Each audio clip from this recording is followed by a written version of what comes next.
Ni tun bɛ sɔrɔ nɛgɛ ɲɛ mugan dafara ni miniti 30 ye Dravilakaw fɛ an ka foli ni walimadɔn bɛ aw ye an minnu bɛ lajɛli la walasa kunnafoniw bɛ sɔrɔ Mali kunkan ani diɲɛ fan wɛrɛw kunkan ni y'a kuma selen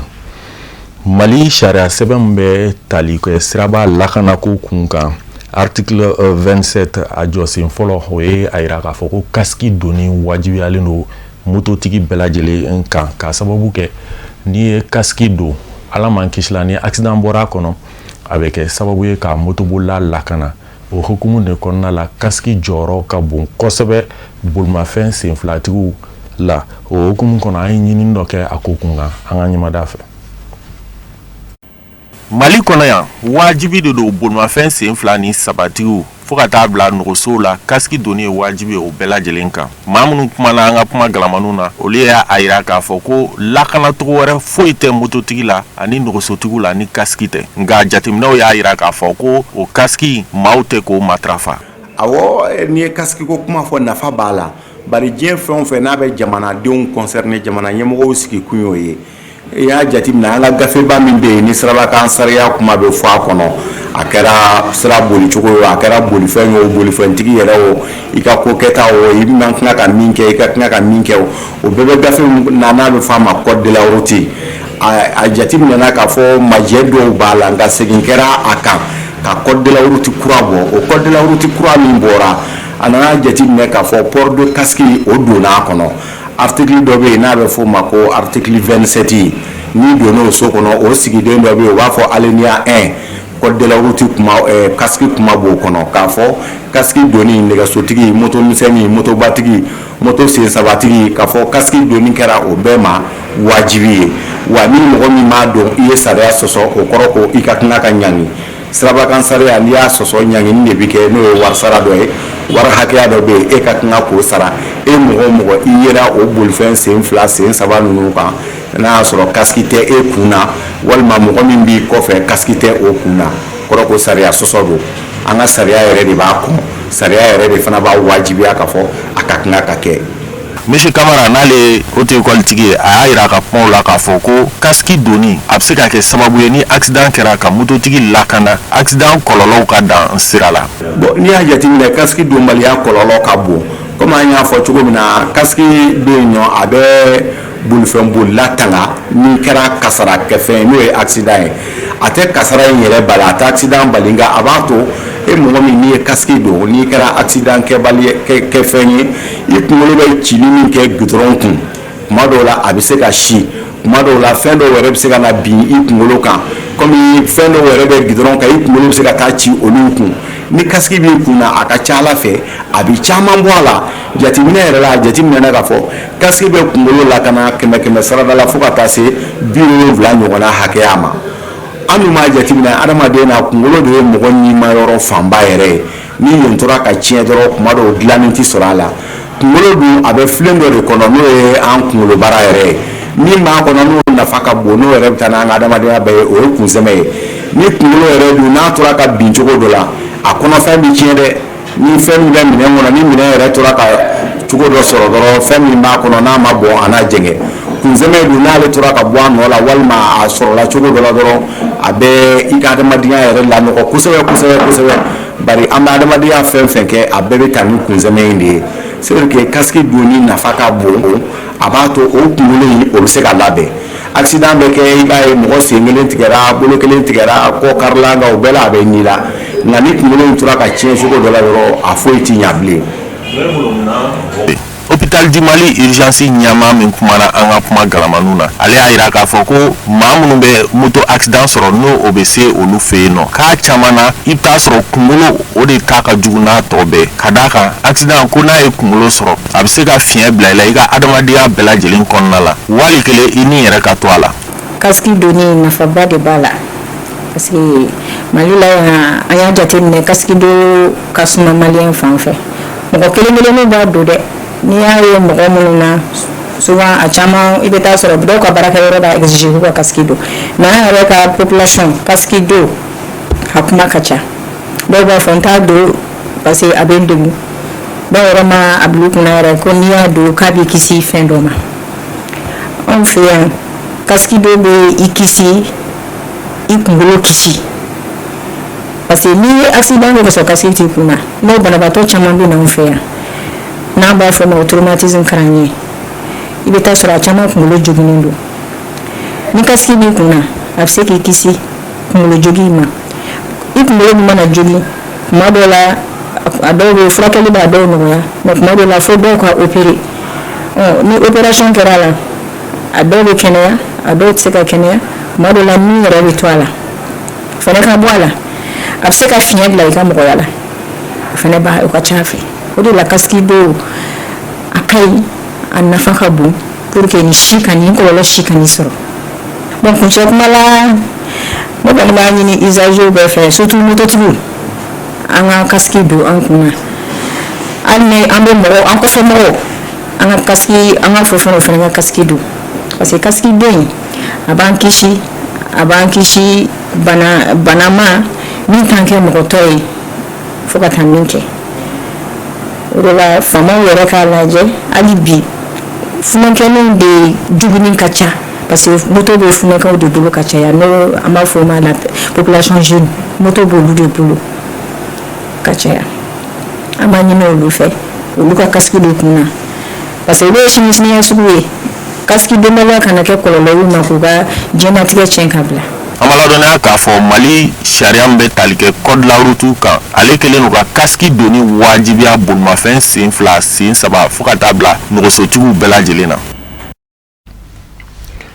ambe domina ina fo obi amala dona ka fo Mali kalanku abjikina fuka damateme o fana ko fe réseaux sociaux fana nana farauka ni be ko fe mune bina se ka ke wala sa ka se ka Mali kalanku ka sansoro anga yini kira samaira sanogo yini ndoke akukun anga nyama do fe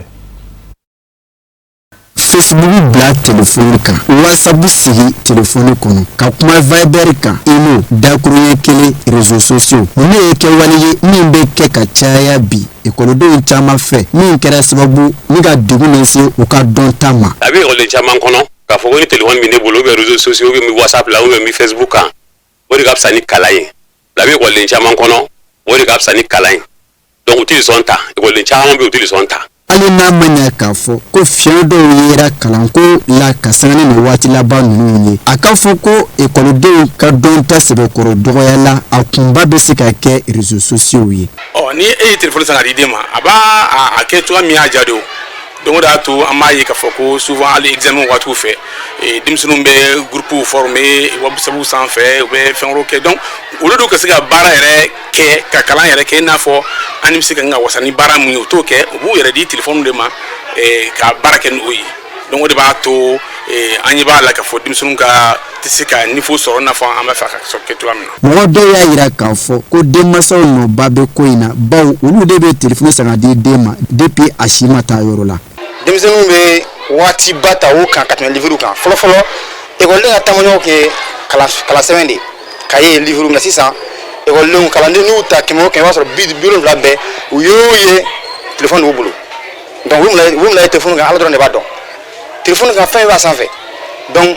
do ta ke barake o ba ke ku la ni sonja o mo ba ke kamona ko la ja aka donc problème me ambe c'est mala démonstration c'est mala e ko karamo c'est mala jamana fa c'est mala ka sani subana manshi jenseni ye ni chowena abeso wa geleya e koredo ka sika don ta kawriya soro klasu kono minnu b'a fɛ ka taa ɲɛfɛ olu b'a dɔn nafama yɔrɔ min ye minnu ye u bɛ kalan kɛ n'a ye mais par contre nafama yɔrɔ ye a cɛ yɔrɔ ye fan jɔn ye o de ka di denmisɛnninw ye kuntanko minnu bɛ réseaux sociaux kan o de ka di o de b'u attirer kosɛbɛ. réseaux sociaux ni kalan u bɛ ɲɔgɔn dafa n'a kelen do ka ɲa réseaux sociaux ninnu dun fana moyen de communication de pour que information bɛ se ka diffuser ka ɲa cogo min na bon bibi na a caman tɛ tiɲɛ de ekɔlidenw tɛ former ni nkalon ye donc o kɔlɔlɔ dɔɔni bɛ yen o gɛlɛyaw bɛ yen nɔ mais ekɔlidenw ka niveau bin bi a bɔlen do kalan tigɛ a ka a tacogo la. lafiya bolo ma ekɔliden caman de b'a kanu ka telefoni kɛ o taama ɲɔgɔn ye ka tɛmɛ ka y'o kan. réseaux sociaux ninnu k'a fɔ Facebook WhatsApp a bɛ ɲini ka tiɲɛni kɛ kalan sira fɛ parce que an b'a ye denmisɛnninw u bɛ waati caman kɛ u bɛ baro la baro mu nafa t'a la u b'u ka waati faga u tɛ se ka fɛn ɲuman foyi kɛ foyi ɲuman foyi tɛ ka kɛ mun bɛ se k'u nafa diɲɛ u ka diɲɛ taabolo fɛ k'a sɔrɔ réseaux sociaux mun filɛ nin ye u bɛ se ka dɔnniya di mɔgɔw ma mais o a bɛ dépend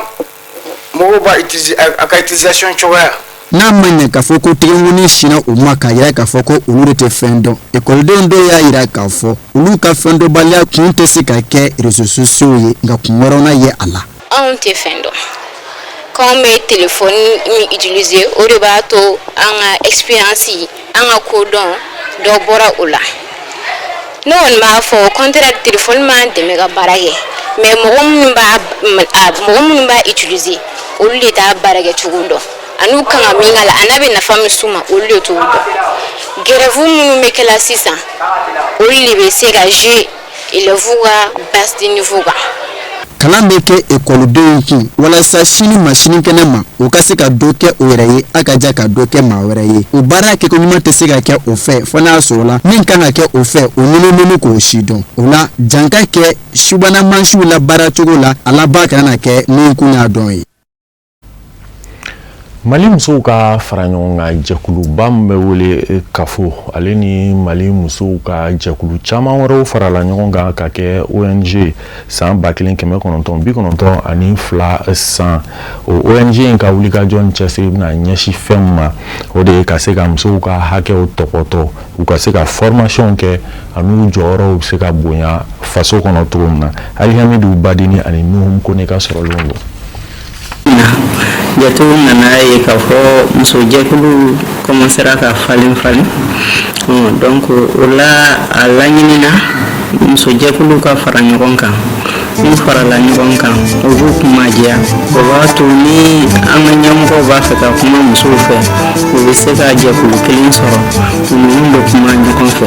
o ka ba la minnu fana bɛna an dɛmɛ ni kama n'o ye partenaires ye n'olu fana b'a fɛ ka musow hakilina sɔrɔ u bɛ jɛkulu sɔrɔ minnu bɛ se ka kuma ka ko hakilina nana o cogoya de la donc o la a créé en 1992 précisément masikalo tile 24 a y'a ka récépissé sɔrɔ o y'a to a lakodɔnna an ka ɲɛmɔgɔw fɛ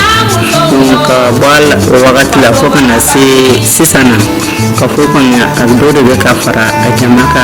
don o don ka taa fɛ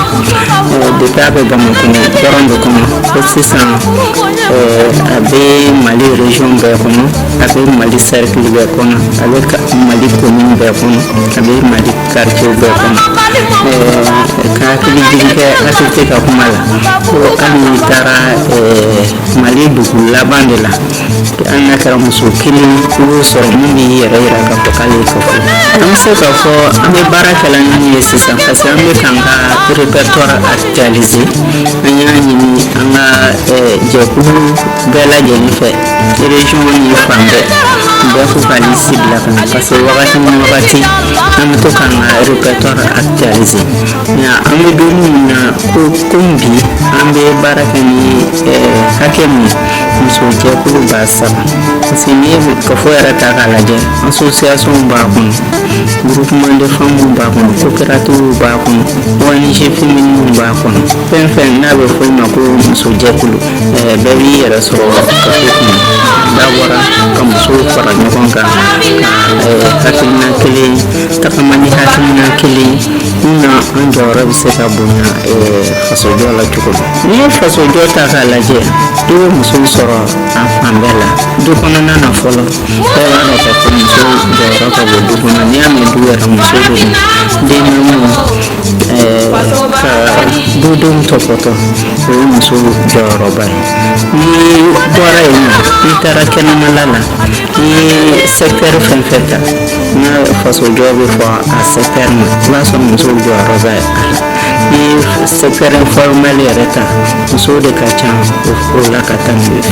cɛw kan ni secteur public ta musow jɔyɔrɔ b'a la bien vrai que o yɔrɔ la cɛw ka ca ni musow parce que danfaraba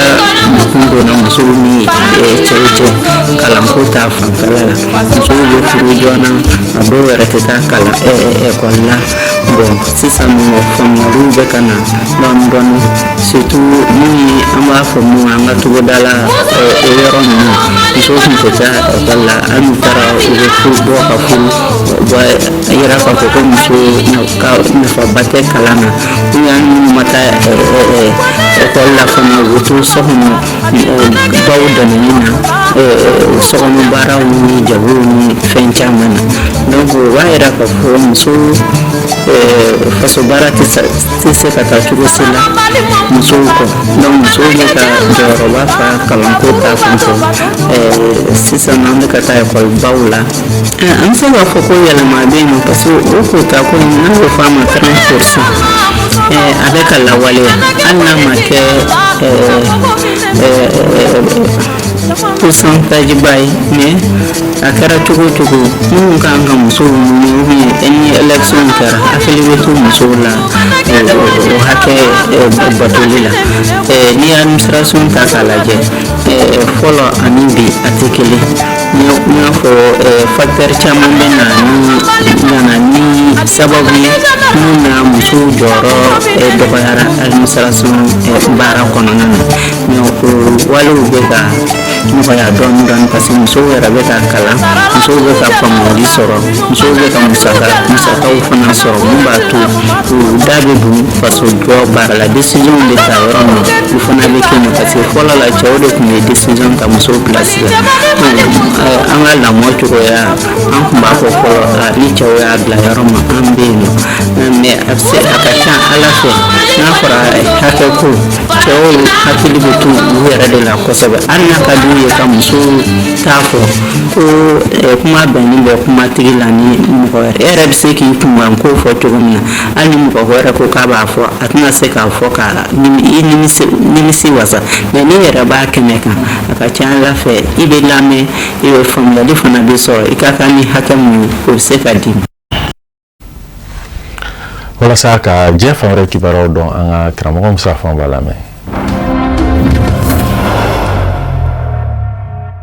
Senegali jamana minisiri ɲɛmaakɔrɔ Usmani Sonko ka bɛn ni tarata juin kalo tile 2 ye a ye wele bila kunnafonidilaw ni fanga ɲinidɔndenw mɔ ani a tɔɲɔgɔnkɛ jamana ɲɛmaa fara cogo ka ɲɛfɔli kɛ bɛɛ lajɛlen ye o la ani jamana ɲɛmaa ye ɲɔgɔn bila cogo min jamana ɲɛmaa y'a kanu ka gouvernement kura sigi sen kan minnu dɛmɛna u ni ɲɔgɔn cɛ a ye nin bɛɛ fɔ kunnafonidi kɛnɛ kan Usmani Sonko ko jamana ɲɛmaa n'o y'a tɔɲɔgɔnkɛ ye Basiru Jomayi Fayi o de y'a wele k'a fɔ a ye ko tiɲɛ yɛrɛ la u ka jɛ a ka wele a ka sira sɔrɔ sa k'ale y'a ɲininka ko mun na k'a ko i ta o ta wasabulon la wasadenw ɲɛkɔrɔ i bɛ kumaw minnu fɔ ye a kumaw bɛ ka n degun n ka fanga kɔnɔ a ko nka ale ko jamana ɲɛmaa mɔ kabini kuma jan ne bɛ k'a fɔ e ye an ka bɔ ɲɔgɔn kan ne ye wasaden ye ka ban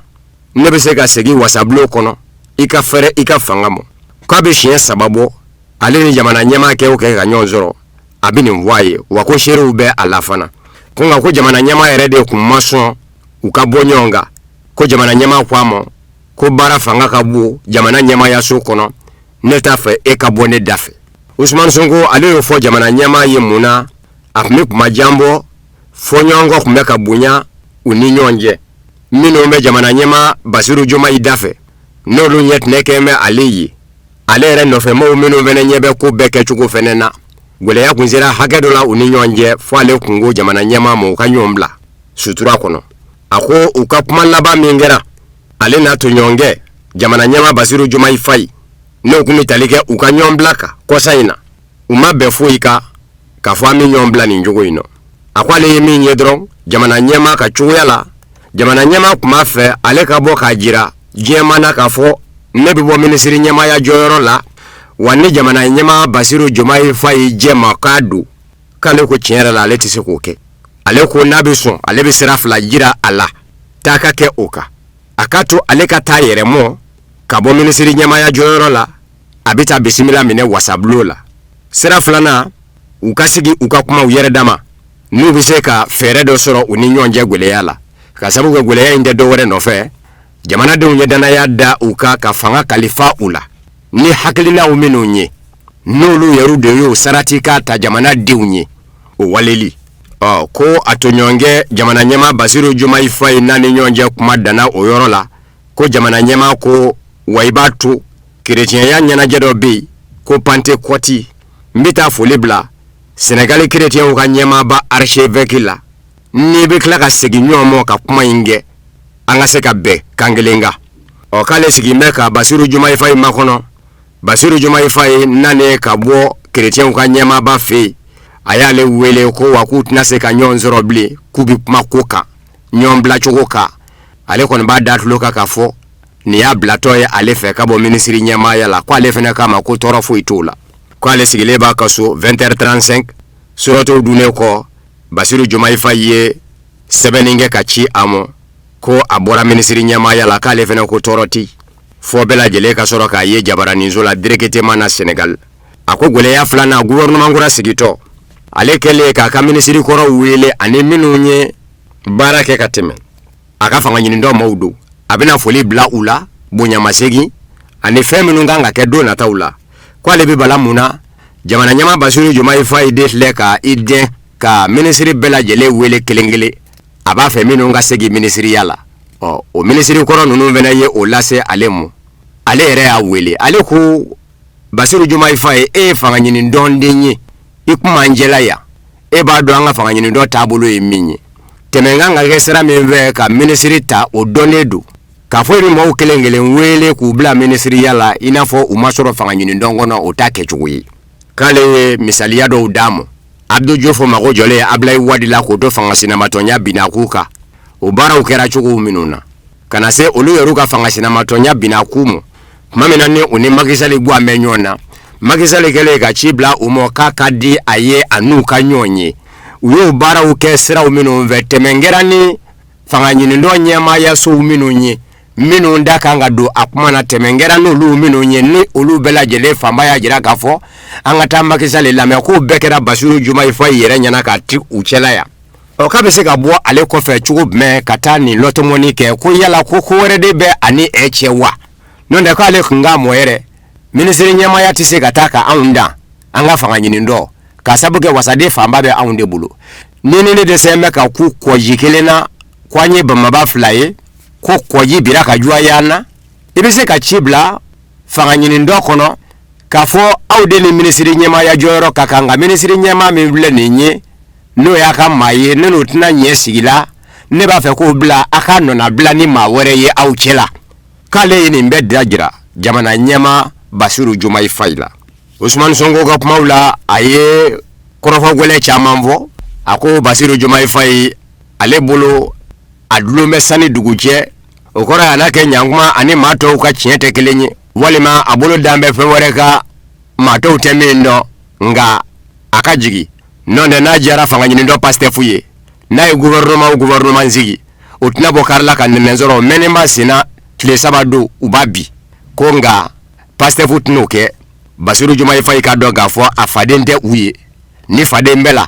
jamanadenw ka dugu jɛko 24 maaya kɛcogo nɔgɔyali saratika min n'a y'o ta u ye a kɛ don jamana ɲɛmaa ye a k'o wale ko ni Basiru Jumayi Fayi ko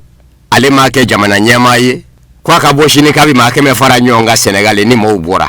ko n'a kelen tun bɛ se k'a yɛrɛ kɛ jamana ɲɛmaa ye ko a tun tɛ dɛsɛ k'a yɛrɛ kɛ maire ye a faso la minisiri ɲɛmaa kura yɛrɛ ye ɲɛyɔrɔta sɔrɔ a la ko bɛ min na dibidibini dibira k'a ɲɛ b'o la nka a bɛ k'o bonya de nka o kana na politiki binna k'u ka sabu kɛ politiki maa tɛ u y'a ta ni taka min ye n'o fɔra u ye ko technocrate maa min tɛ politiki tɔn na ni baara ɲɛdɔn bɛɛ la ko wa k'a ka dan ye ko n'o tɛ k'a bɛ fɛn o fɛn na k'a b'a bɛɛ kalama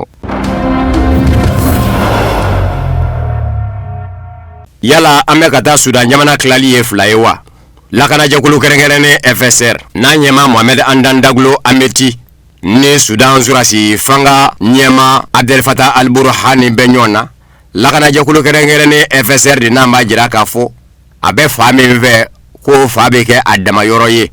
a ye jɛkulu kura sigi jɛkulu min bɛna kɛ surasiya jɛkulu ye ko conseil de sécurité ni ka jamana ɲɛmaaya so fɛnɛ bɔ a kɔnɔ min bɛ wele ko gouvernement de Tazis. Sudan dilan bɛ fila ye ninnu ni ɲɔgɔn cɛ.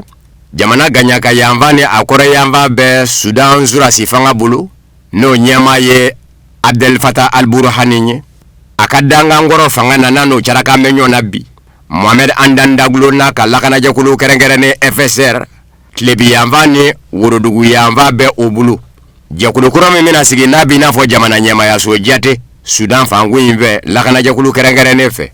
A kɛn bɛ ka diɲɛ seleke naani tɔnba Nations Unies jɔrɔ. Bawo olu y'a yira k'a fɔ u ti jɛkulu in lakodɔn. Nka a jirala k'a fɔ jɛkulu in n'a bɛ kɛ i n'a fɔ fanga kura Sudan jamana kɔnɔ Abdel Fattah al-Burhani ka fanga dafɛ Conseil présidentiel de Tazis a ɲɛmaaba bɛna kɛ Mohamed Andan Daglo Ameti yɛrɛ de ye ni ka danga kɛ Abdel Aziz al-Hillu ye n'o ye Mamurutilenjɛkulu SPLNM ɲɛmaa ye. Minisiri ɲɛmaa na y'a kɔnɔ minisiri caman na ye a kɔnɔ surasiya minisiri jamana kɔnɔna koɲɛw lakanani minisiri sɔrɔko ni musaka ko ni kiiri ko ni minisiri so min ɲɛsin bɛ Sudan ni jamana wɛrɛ ni ɲɔgɔn cɛ ko ɲɛnabɔw ma k'o bɛɛ lajɛlen na ye a kɔnɔ. Lakanajɛkulu n'o ye surasiya ye polisiya gendarmeya o bɛɛ lajɛlen na ye a kɔnɔ. Bebe na a sariya sunba o de sɛbɛnni bɛ ka bi ka ɲɛɲini Mohamed Andan Daglo Ameti n'a ka mɔgɔw fɛ lakanajɛkulu kɛrɛnkɛrɛnnen Force de soutien rapide FSR kɔnɔ. Minnu na jɛra ka tɛgɛnɔ bila kɛ bɛnkan sɛbɛn la n'u bilama bɛ fan kelen fɛ ka Sudan fanga kɛlɛ surasi fanga kɛlɛ Abdel Fattah al-Burhani ka fanga. O ye maramafɛnjɛkulu ye min bɛ wele ko SPLMN ani maramafɛnjɛkulu wɛrɛw minnu ni u jɛra ka tɛgɛnɔ bila kɛ bɛnkan sɛbɛn la san 2025 février kalo la olu bɛɛ lajɛlen na ye a kɔnɔ. O dɔ ye Suleiman Sandal ka Mamurutilenjɛkulu ye. O dɔ ye Al-Tahir Hajar ka Mamurutilenjɛkulu ye. O dɔ ye Al-Hadi Idris ka Mamurutilenjɛkulu ye. Ni ka sɔrɔ k'a fanga ɲini dɔ k'o kɛ fanga ɲini dɔ uma ye. Kabini san 2025 juillet kalo la fanga bondaw bɛ ka bi ka cooko nin fanga kura in fɛ n'u k'a ma ko gouvernement de Tazis. Abdel Fattah al-Burhani général surasi fanga ɲɛma jamana gaɲaka yanfa ni a kɔrɔ yanfa bɛ ale bolo a ka dangankɔrɔ fanga na n'a n'o bɛ ɲɔgɔn na bi Mohamed Andan Daglo Ameti worodugu yanfa ka digi tilebi yanfa ka ani tilebi yanfa bɛ o bolo kɛrɛnkɛrɛnnen ɲɛna Darfur mara Kordofan occidental mara ani Kordofan méridional fa dɔw ka taa se Nil Bleu ni o ye babuluba ye min bɛ bɔ Ethiopie ka na tɛmɛ Sudan fɛ fɔ Misira jamana. Ameriki jamana ɲɛma Donald Trump y'a sɛmɛndiya k'a fɔ tiɲɛ do dɛrɛ ani Bani Israɛla jamana minisiri ɲɛma Benjamin Netanyahu ni ɲɔgɔn cɛ kuma ɲɔgɔnya nɛgɛjurugu bɛ sira fɛ a ma kɛ basi ye k'a na dɛsɛ k'a ye kumaw fɔ kumaw minnu kɛra neni ye ani Benjamin Netanyahu ni ɲɔgɔn cɛ bawo k'ale ko a ma ko fa wulina k'a la. A ko nka a bɛ faamu ale ka kuma nin cogo in na ani Bani Israɛla minisiri ɲɛma cɛ bawo ale y'a jateminɛ k'a ye k'a fɔ a b'i n'a fɔ Liban kɛlɛ yɛrɛ de fa lama de bɛ Bani Israɛla minisiri ɲɛma la n'a ma Liban yɛrɛ de kɛlɛ a ti lafiya. O kɛra degun ye ale mɔ ni ka kuma kɛ k'a kɛɲɛ nɛgɛjurugu bɛ sira fɛ. New York Post kunnafonidiso ye a sɛmɛndiya k'a ye min minɛ ka bɔ Donald Trump yɛrɛ yɔrɔ ko nka ko Donald Trump ko k'o n'a ta bɛɛ baara bɛ to senna ani Bani Israɛla minisiri ɲɛma Benjamin Netanyahu cɛ k'a sababu kɛ a ka maa bonyanen don. Yanni nin kɔrɔfɔ sɛmɛndiyali kun cɛ Ameriki jamana ɲɛma Donald Trump fɛ Axios kunnafonidiso kun ye a jira k'a fɔ Donald Trump ye kuma gwɛlɛnw ɲɛsin Bani Israɛla minisiri ɲɛma ma fɔ k'a mafiɲɛya k'a fɔ a ye ko fa wulina k'a la a k'i yɛrɛ dɔn ale de b'a ni kaso cɛ ale bɛ ka ɲamɔ k'a kisi cogo ɲini a bɛ k'ale senkɔrɔla ɲagasa. Bani Israɛla fanga yɛrɛ kɔnɔ maaw sɔrɔla minnu y'a jira k'a fɔ a bɛ jagoya Bani Israɛla ma ɲɛmaw ka bi u ka don Ameriki jamana ɲɛma Donald Trump donda fɛ. O de y'a to u ye sarati k'a di Ameriki jamana ɲɛma Donald Trump ma ko Liban faba Beirut bonni a jɔra. Maa minnu ye arabula kɔnɔ ni Bani Israɛla cɛ jateminɛbaw ye ka taa se Iran jamana ni Bani Israɛla cɛ jateminɛbaw ma olu y'a jira k'a fɔ Bani Israɛla ni Ameriki jamana ta jigiya la a tɛ se ka firifiri ko nin m'o de sɛmɛndiya. Ko don tɛmɛnenw na Bani Israɛla minisiri ɲɛma Benjamin Netanyahu a kun gɛn kɔmɛ ka Ameriki jamana ɲɛma koron ka don a dɔngɔda fɛ nka Ameriki jamana ɲɛma Donald Trump nane a ye bi k'a fɔ tiɲɛ yɛrɛ la a ka kan bi basigi o ka ɲini diɲɛ kɔnɔ arabula yanfa kɛlɛ n'u ko ma ko Moyen-Orient Iran bɛ sɔrɔ fanko min fɛ ani Libanw ni Saudiyanw diɲɛ ka bɔ tɛrɔ kɛlɛ in ka jɔ ko Ameriki jamana ɲɛma Donald Trump y'i walaki ka bɔ Bani Israɛla jamana minisiri ɲɛma Benjamin Netanyahu la ko nɔn dɛ yanni bi cɛ o fanga man na Ameriki jamana kunna Bani Israɛla minisiri ɲɛma Benjamin Netanyahu ma min ndo a dɔngɔda fɛ k'a daminɛ Bill Clinton na ka taa se Barack Obama mo ani Joe Biden a ye ninnu bɛɛ lajɛlen bisi ka don a dɔngɔda fɛ nka Donald Trump nane ni o nana ye k'a fɔ bi Iran gɛlɛ in nɔ n'ale bɔra Bani Israel ni Iran jɛ Bani Israel ko bi dabila Donald Trump yɛrɛ nani feere Bani Israel minisiri ɲɛma bolo sa ni ka fanga yɛlɛma Bani Israel minisiri ɲɛma Benjamin Netanyahu de bi don sa Amerika jamana ɲɛma Donald Trump dɔngɔda fɛ Kowati panguru njigingene bundera Iran jamana fe ni misili ni droni nye. Kowati panguru njigingene nyanaboli jakulu autorité de l'aviation civile de ye korofo semendia. Ko buni mingera Iran jamana fe kanyeshi uga panguru njigingene mo. Ko machaman banana. Ninga yoro chamanjie akera sababu ye.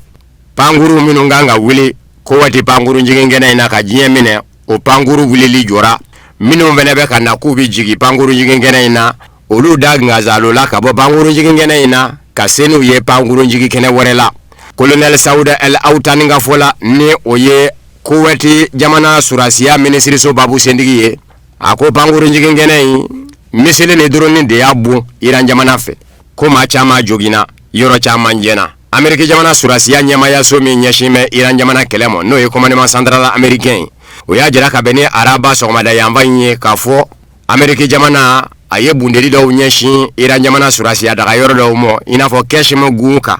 ukele ko ka Iran jamana mugo filile misilini adroni njama ngumbe corps des gardiens de la révolution islamique kelebolo Iran jamana kono ya jira ka fo tajuru sarabere nyeshina Amerika jamana kelechew daga yoro do mo uka keleke kurumba uka mimi wele ko 5e flotte américaine Bahrain dugu kuluka kuye misilini drone fili oka ani arabula jamana surasiya daga yoro do Amerika jamana tokola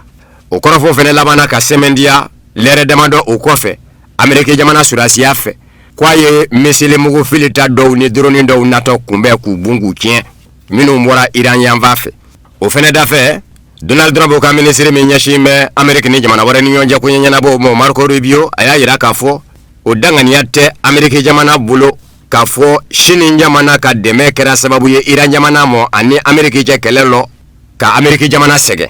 ako chiendo Iran jamana surasiya bulo keleke mina umbe minu nye shini njamana keleke mina laliunye nga kafo ko dangania de be ko onanywa na keleke mina shini njamana tokola mime Iran bulo ko labarali kera sababu ye ka kele gole ya Amerika jamana bulo ani Iran je ko ti kuni alere nyininga ale bafo ko shini njamana ma nyemo kera hakilitigiye kuina ka sabuke cheni febe ubuluwu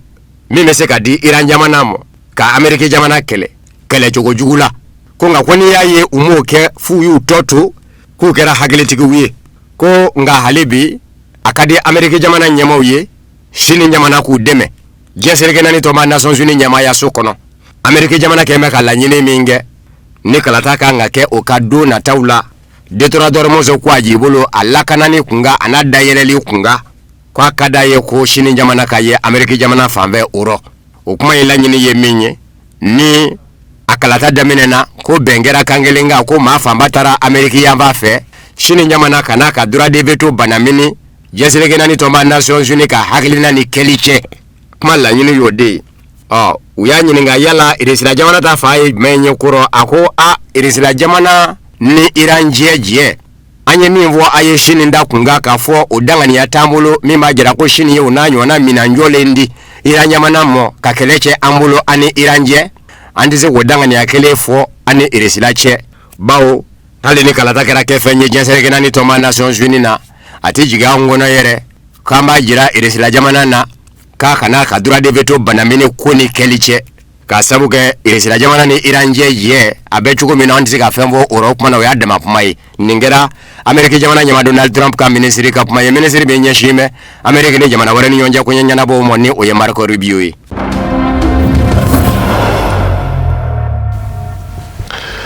foli krengren mbeke ka nyeshi anga technicien mo fana de be dans gibi bona kuna funu na munu sira ka franya nga ka beni tuma ma kuna funu di so nyama so fe anja kala jelu la kan bena la sinama